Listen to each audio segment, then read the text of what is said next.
क्या आपको किसी काम में काफी समय हो गया है और अब आपको लगता है कि शायद ये आपसे नहीं हो पाएगा?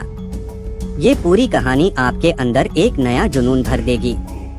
दोस्तों, आज की कहानी से आपको धैर्य रखना कितना जरूरी है ये समझ आएगा, लेकिन आपसे एक बार फिर रिक्वेस्ट है, आप कहानी पूरी जरूर सुनिए और अगर आप नए हैं तो चैनल को सब्सक्राइब जरूर करें ताकि ऐसी ही मोटिवेशनल कहानियाँ आप तक पहुँचती रहें।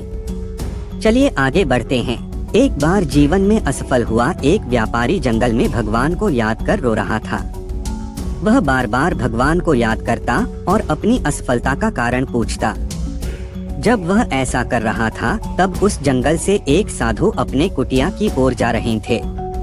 वो व्यापारी की व्याकुलता और निराशा से भरे बातों को सुन सब समझ गए। साधु ने उस व्यापारी को पास बुलाया और बताया कि मैंने जंगल में घास और बांस दोनों के बीज बोए थे।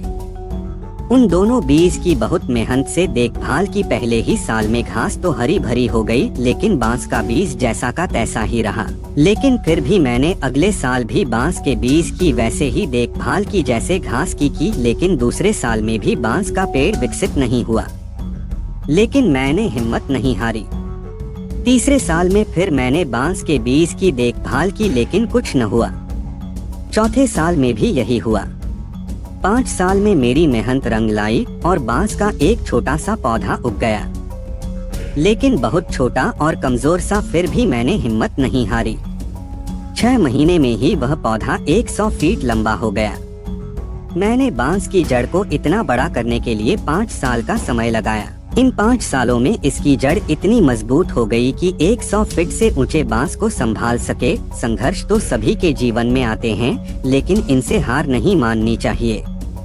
दरअसल संघर्षों से ही आने वाला कल और भी बेहतरीन और बांस की तरह मजबूत बनता है। दोस्तों, किसी चीज की कीमत उसकी वैल्यू पर निर्भर करती है। अगर आपको सफलता नहीं मिल रही है, इसका मतलब ये नहीं है कि आप कामयाब नहीं हो सकते। इसका मतलब यह है कि अभी आप उतने काबिल नहीं बने जितना आपको आपकी मंजिल तक पहुंचने के लिए बनना चाहिए। इसीलिए जो कर रहे हो उसमें सुधार करो और लगे रहो जब तक कि आप कामयाब नहीं हो जाते।